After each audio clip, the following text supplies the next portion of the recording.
The year is 2016, and two of the U.S. Navy's latest ships are backing a key ally in the tinderbox of the South China Sea. They're facing down the Chinese Navy halfway across the world with the latest weapons and systems the United States can get its hands on. But is it enough? For more than 100 years, the U.S. Navy has been using naval war games to test ships' tactics and strategy. Today, thanks to the ability of computers to process massive amounts of data, sharply accurate, procedural, hard simulations are possible. One such sim is Command Modern Naval Air Operations, a new game that attempts to model modern sea and air warfare as closely as a game for civilians can. Command is particularly suited for attempting a high-fidelity simulation of modern naval combat. It included an admiral and staff from the U.S. Naval War College in the game's beta testing, and we're going to take a page from the Navy and put America's latest fighting ship to the test. The result isn't good, and a harrowing lesson to be cautious about how we equip the U.S. military. The post-9/11 ship today. We're sending the literal combat ship into the fray, a new class of warships developed following the 9/11 attacks. The LCS was designed to fight close to shore, a characteristic that opens the vessel up to more missions and challenges than most Navy ships. For one, they have to be both versatile and agile. The vessels are lightly armed and rely on swappable mission modules to increase firepower and other special capabilities such as surface warfare, minesweeping, and anti-submarine warfare. A normal LCS has a rapid-fire 57mm gun, a pair of 30mm cannons, and heavy machine guns. The ship also has rolling airframe anti-aircraft missiles to defend against enemy jets and incoming missiles. But compared to larger surface ships, the LCS lacks firepower, something critics of the LCS have seized upon. These critics contend the LCS should have a larger gun, longer-range self-defense missiles, and anti-ship missiles capable of taking on enemy vessels its own size. Game on. Our scenario takes place in the South China Sea at a cluster of reefs and rocks called the Scarborough Shoal, roughly 137 miles west of the Philippines. In real life, China and the Philippines both claim the shoal as part of their territory, and tensions between the two nations have been growing. In 2012, this dispute almost came to blows when the Philippine Navy dispatched the ex-U.S. Coast Guard cutter BRP Gregorio del Pilar to inspect Chinese fishing boats near the shoal. Gregorio del Pilar was forced to withdraw when confronted by two ships of the Chinese Coast Guard. In our simulation, it's 2016 and both nations have continued to press their claims. Two ships of the Philippine Navy, the patrol craft BRP Emilia Jacinto and BRP Artemio Ricard, have arrived. The potential for a shooting war is very high. Note, we're not using this scenario to make a statement about the ambitions of Beijing and Manila, or what we think will happen in the real-life Scarborough Shoal. The scenario just makes a good backdrop for our test of systems on the literal combat ship. The U.S. Navy is backing up its Philippine allies. Two LCSs, US Freedom and US Fort Worth, are both about 30 miles south of the Emilia Jacinto and Artemio Ricard. The US Halsey, an Arleigh-Burke-class guided missile destroyer, is behind them at an equal distance. Shots fired. The ships of the Philippine Navy have comparatively crude sensors, basically amounting to eyeballs and navigational radars, and are having a difficult time identifying all of the ship traffic in and around the shoal. There are a lot of surface contacts. Some are fishing boats, and some may be something else. If Emilia Jacinto and Artemio Ricard really knew what was out there, they'd turn tail and run. I'm playing the forces of both the US and the Philippines, and fortunately I have an MQ-4C Triton in the area, the naval version of the Air Force's Global Hawk drone. I send the Triton over the shoal to get an idea of what's down there. The Triton identifies plenty of Chinese fishing boats, but also a wolf in the fold, a Chinese Jianghu-class destroyer named the Chang'e. 20 miles to the west is the Qinzhou, a new Type 056 Corvette. Chang heads directly toward Emilia Jacinto. UHO. At 9 hours 46 minutes and 31 seconds, Chang opens fire on the Emilia Jacinto with her 100mm deck gun.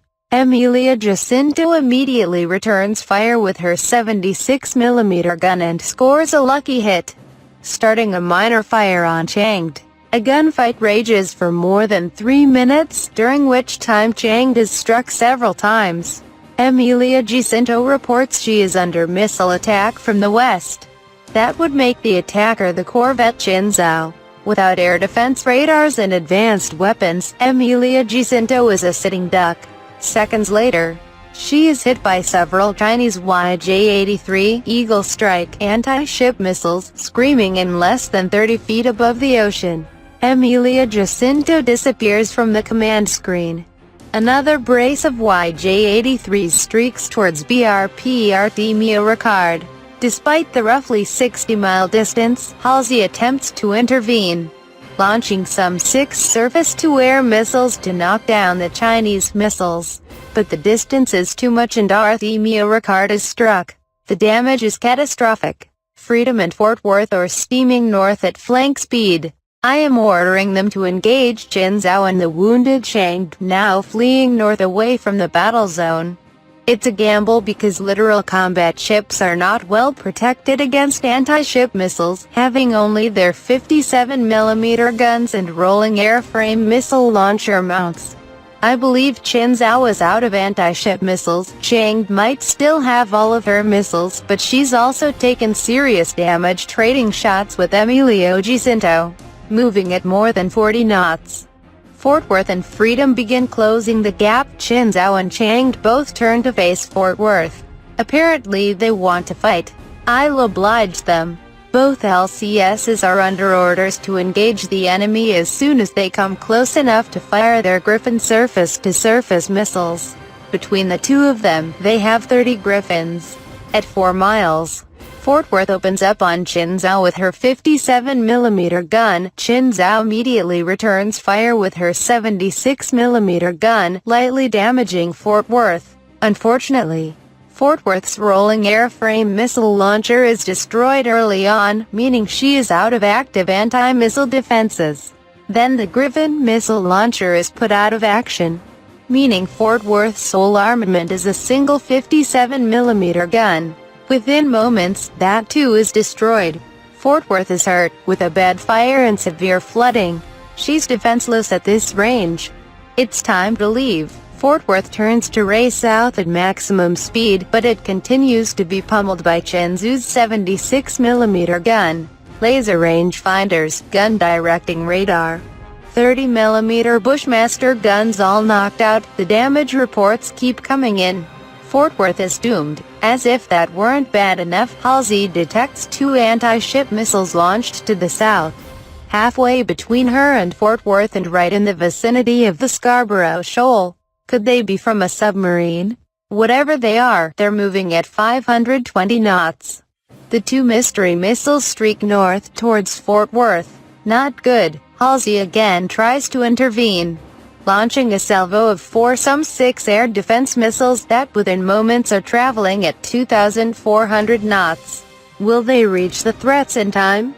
Suddenly, it no longer matters. Fort Worth capsizes. Last man standing, the only thing left for Freedom to do is attack. Freedom has the only anti-ship missiles within 1,000 miles. Halsey has none except for AMH-6 Seahawk helicopter armed with Hellfire air-to-surface missiles, but I'm afraid of losing it to Qinzhou's air defenses. If Freedom wants out, she has to fight her way out. At 5.7 miles, Freedom reports there is light damage and major flooding on the already wounded Chang. She opens fire with a 57mm gun, quickly scoring several hits. Chang's gun must be damaged because it is not opening fire. Chang takes a lot of hits but is not going down, likely because of the small size of the 57mm shell. Freedom is charging ahead at more than 40 knots, blazing away with her gun. I'm waiting for my Griffin missiles to launch. What's the range on those things? What's taking so long? At a distance of 3 miles, the Griffin missiles launch. It's about time, because the 57mm gun jams. Chang'e already has a medium-sized fire and major flooding. Several Griffins malfunction, but most score hits on Chang'e. Still, they don't do any appreciable damage to the already damaged ship. Griffin missiles have a warhead that weighs as much as 2 laptop computers. The next largest anti-ship missile in the American inventory, Harpoon, has a warhead that weighs 488 pounds. But there aren't any Harpoons within hundreds of miles. Finally, with the last of Freedom's missiles expended, Chang'e goes down. But Quinzhou, the Type 056 corvette, has arrived at the shoal and engages Freedom with its 76mm gun. Due to the short range of the 57mm gun, Freedom can't return fire. I'm faced with a serious dilemma at the edge of the range envelope of the Chinese gun. Do I run and get away? Or do I close with the enemy and destroy him? At this point I release Halsey's Hellfire-armed helicopter. It's at risk of being shot down, but I have no choice if I want to save Freedom. It can't sink Quinzhou, but it might inflict enough damage that would allow Freedom to get away. I waffle, and Quinzhou and Freedom are now locked in a gun battle and only one is going to sail away. Freedom has a rapid-firing gun and likely better fire control, but Quinzhou's shells are larger. Freedom catches fire. The ship begins flooding. Her gun are destroyed. I'm pulling her away. Speed 41 knots, and praying Halsey's helicopter arrives in time to cover her withdrawal. The game crashes. Instead of frustration, I feel relief. The ass-kicking has ended. Post-mortem. I was tempted to restart the entire scenario, but I quickly realized that, no matter how many times I played it, the result was just going to be the same. The literal combat ships as configured were completely outclassed by their Chinese counterparts. The worst part, the Chinese didn't even have to use missiles to defeat the Americans. Although small for their size, the Chinese ships packed a significant punch. Chang'e's design dates back at least 20 years and weighs 1,000 tons less than the LCS. But it has 8 anti-ship missiles and a 100mm gun. The corvette Quinzhou weighs less than half as much as LCS, but had 4 YJ-83 anti-ship missiles and a 76mm gun. The literal combat ships had plenty of firepower, theoretically. Each had a 57mm main gun, but these were woefully underpowered for attacking surface ships. Each had 15 Griffin missiles. But the Griffins had a range even shorter than the gun. The missiles' 13-pound warheads, while probably useful against Iranian speedboats practicing swarm tactics, were practically worthless against the Chinese.